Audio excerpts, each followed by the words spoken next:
नमस्कार। हिमाचल प्रदेश में धवाला की ज्वाला फिर उठने लगी है और इस ज्वाला का एक बड़ा ब्रेकिंग न्यूज सामने आया है कि हिमाचल प्रदेश के 17 पूर्व विधायक जो भारतीय जनता पार्टी से रहे हैं ने मिलकर एक गुप्त स्थान पर मीटिंग की है। ये चंडीगढ़ में बताया जा रहा है गुप्त स्थान, जहां पर मीटिंग की है और नया दल बनाने की बजाय एक हवा बनाने की बात की गई है, असली भाजपा के नाम की हवा।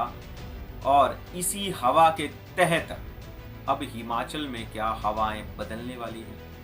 भाजपा में हुए व्यवस्था परिवर्तन से लगातार भाजपा में सिर फुटब्बल दिख रही है। लगातार धवाला बयान दे रहे हैं। क्या धवाला के पीछे ऐसी शक्तियां हैं जिससे धवाला का मनोबल और बढ़ रहा है। धवाला को लेकर केंद्रीय नेतृत्व भी जानता है कि धवाला हिमाचल की भाषा में कहें उर लेकर एदा नहीं है, यानी जो साथ वाले घर का नहीं है। धवाला वही व्यक्ति हैं जिसने 1998 में वीरभद्र को शब्द दिलाने के बाद भी उनसे समर्थन वापस लेकर भारतीय जनता पार्टी की पहली बार सरकार बनवा दी थी जब धूमल जी मुख्यमंत्री बने थे। धवाला को मुख्यमंत्री, पूर्व मुख्यमंत्री प्रेम कुमार धूमल का खासम खास माना जाता है। वहीं केंद्रीय नेतृत्व के मुखिया नरेंद्र मोदी तब प्रभारी हुआ करते थे। एक नैपकिन पर लिखकर भेजा था संदेशा नरेंद्र मोदी ने धवाला को कि भाजपा ही तुम्हारा घर है और तुम्हें भाजपा का ही साथ देना चाहिए। और उसी लाइन के तहत धवाला ने भाजपा को समर्थन दिया था। अब धवाला की ज्वाला क्यों लगातार भड़क रही है हिमाचल में, बड़ी बात है।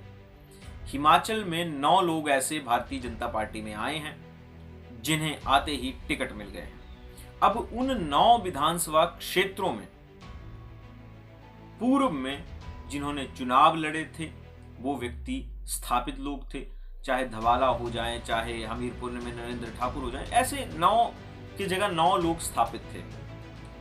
8 और जगह ऐसी बताई जा रही हैं जहां पर एस्टेब्लिश्ड लीडर जो हैं वो धवाला के साथ होते दिख रहे हैं। अब ये समस्या भारतीय जनता पार्टी के लिए कहीं ना कहीं मजबूरी हो गई है।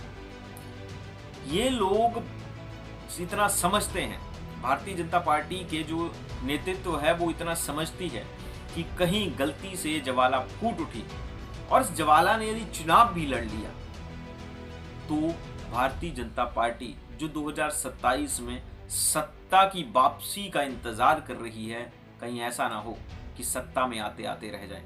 वही वीरभद्र की वो 1998 की बात आपको याद होगी। सुखराम से नाराजगियां, सुखराम ने अपनी पार्टी बनाकर चुनाव लड़ लिया और सुखराम तो मंडी के थे और मंडी में सुखराम का वर्चस्व भी था और वही हुआ था। मंडी के उस वर्चस्व के कारण अगर सुखराम कांग्रेस में होते तो कांग्रेस की सरकार बन जानी थी, लेकिन सुखराम ने अलग चुनाव लड़ा था। कई कांग्रेस के नेताओं को चुनाव हरा दिया था सुखराम के कैंडिडेट्स ने, जिन्होंने 2000-4000 वोट लेकर कांग्रेस का ही समीकरण बिगाड़ दिया था। ऐसे में ही यदि धवाला के साथ ये 17-18 की चेन 35-40 की हो जाती है तो भारतीय जनता पार्टी के लिए बहुत बड़ी मुसीबत खड़ी हो जाएगी। ये नेतृत्व इतना तो समझता है, तभी तो अभी तक धवाला पर कोई भी खुलकर नहीं बोल रहा, कोई एक्शन नहीं हो रहा। धवाला को पार्टी से तक नहीं निकाला जा रहा, जबकि धवाला लगातार हमलावर हैं जगत प्रकाश नड्डा, जयराम ठाकुर पर। वो लगातार कह रहे हैं कि पुराने नेताओं की अनदेखी हो रही है। अब सिलसिलेवार मैं आपको बताता हूं कि हुआ क्या। धवाला कभी ज्वाला जी से लड़े, कभी देहरा से लड़े। जब कॉन्स्टिट्यूएंसीज का विघटन हुआ तो देहरा चले गए, ज्वाला जी से भी विधायक रहे। तो धवाला की पकड़, आप ये नहीं कह सकते कि धवाला अकेले देहरा में एस्टेब्लिश हैं। वो ज्वाला जी में भी इंपैक्ट रखते हैं। वो देहरा के आसपास कांगड़ा की सभी सीटों पर अब ओबीसी नेता वही बचे हैं राकेश चौधरी के बाद। तो ये बड़ी जो बात है वो बड़ी समस्या है। चौधरी चंद्र कुमार के बाद धवाला ही भारतीय जनता पार्टी के पास बड़े लीडर हैं। अब धवाला का रुख यदि बदलता है तो 15% ओबीसी जो हिमाचल प्रदेश में हैं उन पर इंपैक्ट कर जाते हैं धवाला। ये बहुत बड़ी समस्या हो जाएगी भारतीय जनता पार्टी पर। उन नेताओं के नाम तो सार्वजनिक नहीं हो रहे हैं जो धवाला के पीछे पीछे धवाला के साथ चल रहे हैं, लेकिन इतना जरूर दिख रहा है कि धवाला की जवाला कहीं ना कहीं भाजपा को निगलने के लिए तैयार बैठी है।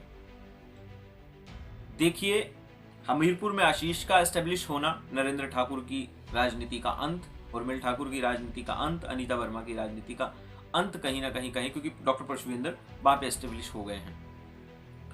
राजेंद्र राणा ऑलरेडी भाजपा में वहां हैं सुजानपुर में, तो वहां पर धूमल के करीबियों के लिए अब इस बात की कोई वो नहीं, गुंजाइश नहीं बची है। बात करें बड़सर की, बड़सर में भी अब इंद्रदत्त लखनपाल एस्टेब्लिश हो गए हैं।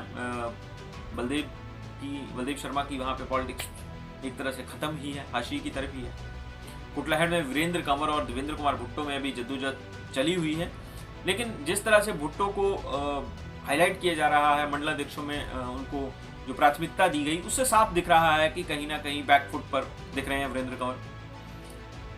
राजेश ठाकुर का भी द ग्रेट में हाल कुछ ज्यादा अच्छा नहीं है, क्योंकि वहां पर भी जो तरहीज दी जा रही है वो चैतन्य को दी जा रही है, देहरा में होशियार को दी जा रही है। केएल की कंस्टिट्यूंसी में भी यही हाल है, केएल ठाकुर की कंस्टिट्यूंसी जो अब भाजपा में आ गए हैं। रवि ठाकुर मार्कंडे का चला हुआ है। उधर धर्मशाला चले जाओ तो धर्मशाला में विशाल नहरिया एक तरह से बिल्कुल पीछे खड़े हो गए हैं जाकर, और वहां पर एस्टेब्लिश हो गए हैं सुधीर शर्मा। तो ये तो साफ दिख रहा है। और कई नेता हैं जो टिकट मांगते हैं पार्टी से, भारतीय जनता पार्टी में काम कर रहे हैं, टिकट मांगते हैं, टिकट नहीं मिलता है, उनकी जगह ऑलरेडी एस्टेब्लिश लीडर हैं भाजपा के। वो नेता भी अब धीरे धीरे सोच रहे हैं कि क्या करें, कि कांग्रेस में तो एस्टेब्लिश लीडर ऑलरेडी वहां पे हैं, तो वो कहीं ना कहीं तीसरे मोर्चे की ओर देख रहे हैं, जो चुनाव लड़ने के इच्छित हैं। तो ऐसे में स्थितियां खराब, बद से बदतर होती जा रही हैं भाजपा के लिए। भाजपा के लोग इसे स्वीकार नहीं कर रहे हैं अभी, लेकिन भाजपा अंदर खाते चिंतित जरूर है। यदि धवाला गैंग हर कंस्टिट्यूंसी में 5 से 8,000 वोट का भी डेंट करती है तो कांग्रेस बढ़ा चढ़ाकर उन्हें चुनाव लड़ने में समर्थन करेगी। ये बात भी बीजेपी जानती है कि दूसरी बात ये वो लीडर हैं जिन्हें फंडिंग की जरूरत नहीं है। ये एस्टेब्लिश लीडर हैं, इनके पास अच्छा खासा पैसा है, अच्छा खासा इनका धन संचय है कि ये चुनाव लड़ सकते हैं। तो सारी समस्या फंडिंग से होती थी। पहले पार्टियां इसलिए नहीं डरती थी किसी नेता से कि वह निर्दलीय लड़ लेगा तो उसके पास फंड कहां से आएगा चुनाव लड़ने के लिए, लेकिन अब ऐसा नहीं है। नेताओं के पास अच्छा धन संचय है, नेताओं की इस टीम के पास, ये चुनाव भी लड़ सकते हैं। और यदि ये 60-40 या 30-70 भी डेंट कर जाते हैं बीजेपी में, तो बीजेपी अगर 17 कंस्टिट्यूएंसीज में सफाया ही हो जाएगा तो फिर मुश्किल हो जाएगी, क्योंकि कांग्रेस के भी 20 से 22 सीटें एस्टेब्लिश सीटें हैं जो बीजेपी कांग्रेस कभी नहीं हारी। और यदि उन्हें 15 सीटें भी और मिल जाए ऐसी स्थिति में, तो कांग्रेस सत्ता में वापसी कर सकती है। तो धवाला की ज्वाला से बच के रहना होगा बीजेपी को। ये बहुत बड़ा मुद्दा बनता जा रहा है प्रदेश में। और गुप्त मीटिंग के लेकर तो सारी चीजें सार्वजनिक हो ही गई हैं कि एक मीटिंग हो चुकी है। 25 मार्च को रैली ज्वालाजी में प्रस्तावित है कि 25 मार्च को रैली की जाएगी ज्वालाजी में, और उस रैली के माध्यम से बताया जाएगा कि क्या आगे की रणनीति है। तो असली भाजपा अब क्या करने जा रही है, ये आप देखते जाइए और हमारे साथ जुड़े रहिए। चैनल को सब्सक्राइब जरूर कर लीजिए दोस्तों। धीरे धीरे ग्रोथ हो रही